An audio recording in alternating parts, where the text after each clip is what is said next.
आज से करीब 100 साल पहले की बात है, यानी जब भारत पर अंग्रेजों का राज था।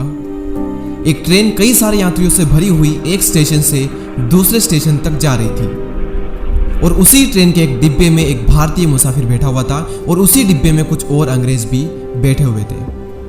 वो सभी अंग्रेज मिल करके उस एक अकेले भारतीय मुसाफिर का बार बार मजाक बना रहे थे। कुछ अंग्रेज उसके कपड़ों को देख करके उसे मूर्ख और गंवार समझ रहे थे और बार बार उसके पहनावे का मजाक बना रहे थे, बार बार उस पर हंस रहे थे। और कुछ अंग्रेज तो मैनेजमेंट पर गुस्सा कर रहे थे कि ऐसे इंडियन को ट्रेन में आने ही क्यों दिया। लेकिन वो इंडियन ऐसा कैसा ही बैठा रहा, उस पर किसी एक बात का भी कोई भी असर नहीं हो रहा था। उसने धोती कुर्ता और ब्लैक कोट पहन रखा था और सिर पर पगड़ी पहन रखी थी। वो शांत बैठा हुआ था और सीरियस होकर किसी चीज पर फोकस कर रहा था। ट्रेन अपनी पूरी रफ्तार से चल रही थी और वो अंग्रेज मिलकर के उसे एक अकेले भारतीय का बार बार मजाक बनाते रहे। और तभी अचानक वो भारतीय एकदम से खड़ा हुआ और बोला कि इससे पहले कुछ हो जाए, ट्रेन को प्लीज रोक दो। और कोई उसकी बात को सुने समझे उससे पहले उसने ट्रेन की चेन खींच दी और ट्रेन को रोक दिया। और उस इंडियन की इस हरकत की वजह से वो अंग्रेज उस पर और ज्यादा गुस्सा होने लगे। वो सब मिलकर के उसे गाली देने लगे, तुम पागल तो नहीं हो गए गंवार इंडियन। लेकिन उस इंडियन पर किसी बात का कोई असर नहीं हो रहा था। वो सीरियस पोस्चर में खड़े रहे और किसी बात का उन पर कोई भी असर नहीं हो रहा था। और तभी ट्रेन का गार्ड वहां पर आता और गुस्से में पूछता है कि चेन की ट्रेन किसने खींची।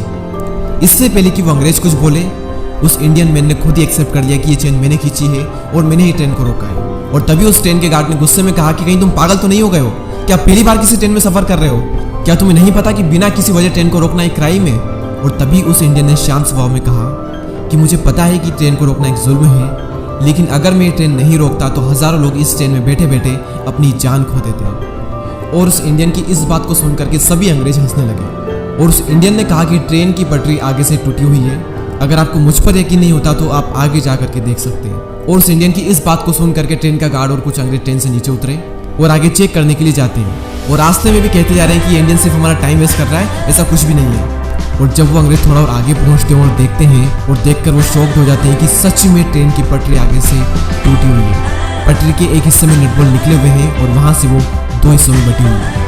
वो सभी अंग्रेज जिसको गालियां दे रहे थे और ट्रेन का गार्ड सभी वहां पर ट्रेन में फिर से पहुंचे और उस इंडियन को क्यूरियोसिटी के साथ में देखने लग गए। ट्रेन के गार्ड ने पूछा कि तुम्हें कैसे पता चला कि ट्रेन की पटरी आगे से टूटी हुई है? और तभी उस इंडियन ने रिप्लाई किया कि सब लोग अपने काम में बिजी थे और मेरा पूरा फोकस ट्रेन की स्पीड पर था। कुछ वक्त तो ट्रेन अपनी नॉर्मल स्पीड से चल रही थी, लेकिन तभी अचानक ट्रैक के वाइब्रेशन की वजह से ट्रेन की स्पीड चेंज होने लगी। और ये सिर्फ तभी होता है जब पटरी थोड़ी दूर पर टूटी हुई होती है। और ये सुनकर वो ट्रेन का गार्ड और सभी अंग्रेज दंग रह गए। और तभी उस ट्रेन के गार्ड ने कहा कि आपको तकनीकी का बहुत ही गहराई से ज्ञान है, आप कोई आम इंसान हो ही नहीं सकते, कृपया करके अपने परिचय दें। और तभी उस इंडियन ने कहा कि मैं एक भारतीय इंजीनियर डॉक्टर मोक्षगुंडम विश्वेश्वरैया हूँ। और उनका नाम सुनकर के वहाँ पर कई सारे यात्री और कई सारे अंग्रेज सुनकर दंग रह गए, क्योंकि उस वक्त उनका नाम काफ़ी प्रचलित था। और डॉक्टर मोक्षगुंडम विश्वेश्वरैया के नाम पर ही भारत में 15 सितंबर को नेशनल इंजीनियर्स डे मनाया जाता है। अब इस कहानी से हमें सबसे बड़ी सीख क्या मिलती है कि किसी भी इंसान के हुलिये को देखकर उसकी पर्सनैलिटी को जज नहीं करना चाहिए, ना ही उसका मजाक बनाना चाहिए। अगर आपको नहीं पता कि अंदर से वो कितना ज्ञानी है और अगर आप फिर भी उसका मजाक बनाते हो, यानी आप उसके अंदर छिपे हुए ज्ञान का मजाक बना रहे हो। और अगर आप जाने या फिर अनजाने में किसी के ज्ञान का मजाक बना भी रहे हो तो दुनिया में सबसे बड़ा मूर्ख अगर कोई इंसान है तो वो आप हो, जाने या फिर अनजाने में। इस वीडियो को लेकर के आपके जो भी थॉट्स हो वो मुझे कमेंट सेक्शन में जरूर बताएं और इस वीडियो को जितना हो सके उतना ज़्यादा शेयर करें। और ऐसे ही और वीडियोस को देखने के लिए हमारे चैनल को सब्सक्राइब करके बेल आइकन को प्रेस करें। मैं आपसे मिलूंगा अगली वीडियो में, तब तक के लिए जय हिंद, जय भारत।